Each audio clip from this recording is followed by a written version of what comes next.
première partie de cette toile, étant donné que je ne l'ai pas finie. Donc pour l'instant, il n'y a que cette partie-là. Ça va me prendre beaucoup de temps de la faire, donc je préfère faire plusieurs parties. Donc tout d'abord, comme vous le voyez, j'ai remanié un petit peu le mur derrière moi, histoire de faire la place, tout simplement, pour pouvoir scotcher la toile à mon mur. Vous avez dû le voir dans d'autres de mes vidéos, j'ai la toile qui est scotchée à mon mur. Donc au fil des autres vidéos, vous allez peut-être voir en avance les progrès. Mais c'est pas grave parce que j'avais pas d'autre endroit où la mettre. Donc du coup, voilà. J'ai demandé de l'aide, bien sûr, histoire de pouvoir la mettre droite au maximum.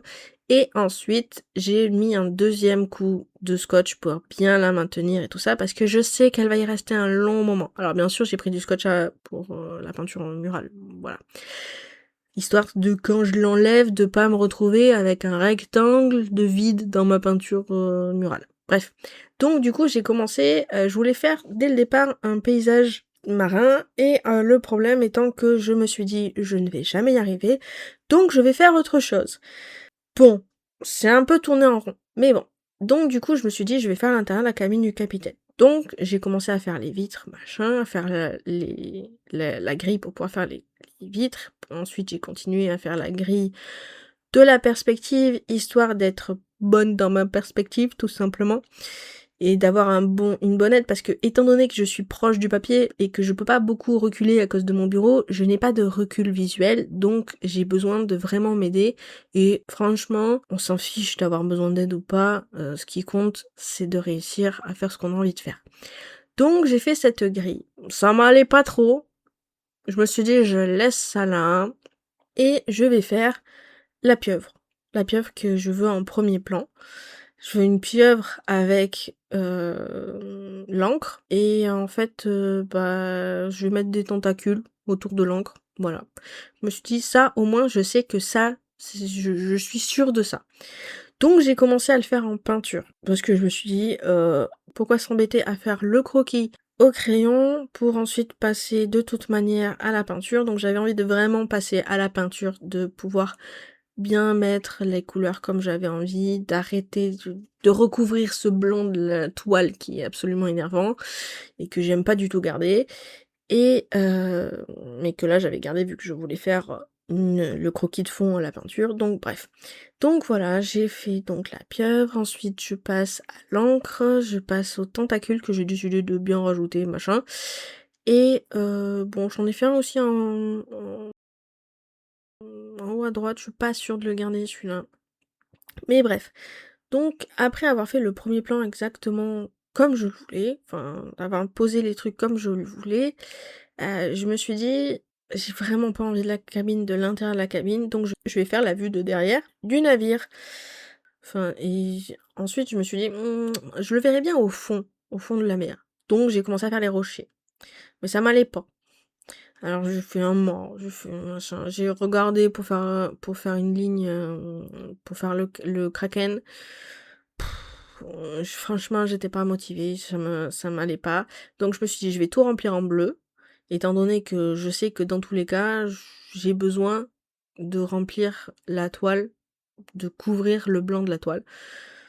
Comme j'étais partie quand même sur un fond marin, sur les profondeurs de l'océan, bon, je me suis dit, je vais mettre du bleu partout, comme ça, au moins.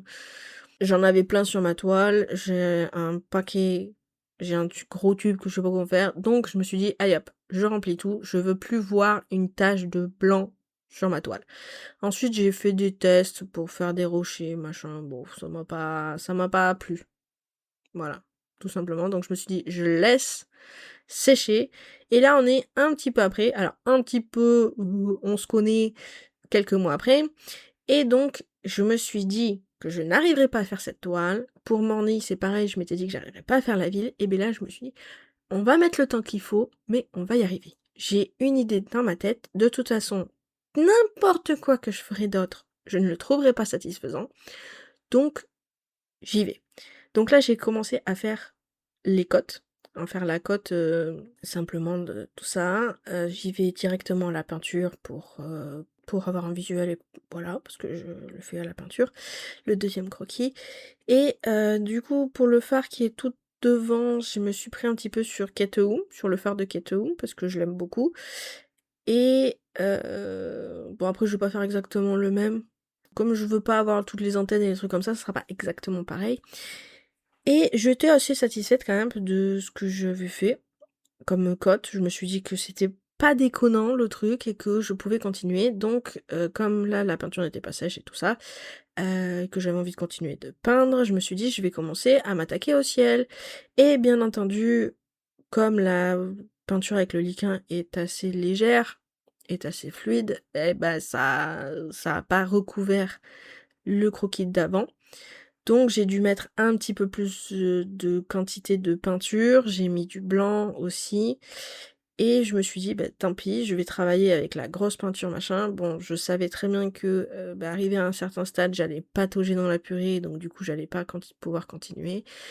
Mais au moins, j'ai la base avec des couleurs plus sympas pour le ciel. Je sais quel genre de ciel je vais faire avec le bon petit coucher du soleil, avec le ciel orangé et cetera. Ensuite, j'avais encore du temps pour peindre et tout ça. Je me suis dit: «De toute façon, je vais pas pouvoir la toucher pendant un moment». Donc je suis allée mettre, les couleurs un petit peu partout pour avoir un petit peu l'ambiance que va donner la toile et du coup, voilà, j'ai fini en mettant, avec les différents, plans, les différentes intensités de couleurs, et cetera. Donc bref, voilà, j'ai commencé à mettre un petit peu plus en place la toile, voilà ce que ça donne. C'était tout pour la première partie. On a fini de faire des croquis. Bon, on a fini de faire les croquis en gros pâté au lieu de petits croquis fluides, mais c'est pas grave, on va très bien s'en sortir. On va laisser sécher et je vous dis à très vite pour une nouvelle vidéo. Je pense pas que que la prochaine vidéo ce sera la partie 2 de celle-là, hein. Soyons réalistes un petit peu. Bref, et donc du coup, je vous dis à très vite et puis je vous remercie d'avoir écouté jusqu'au bout.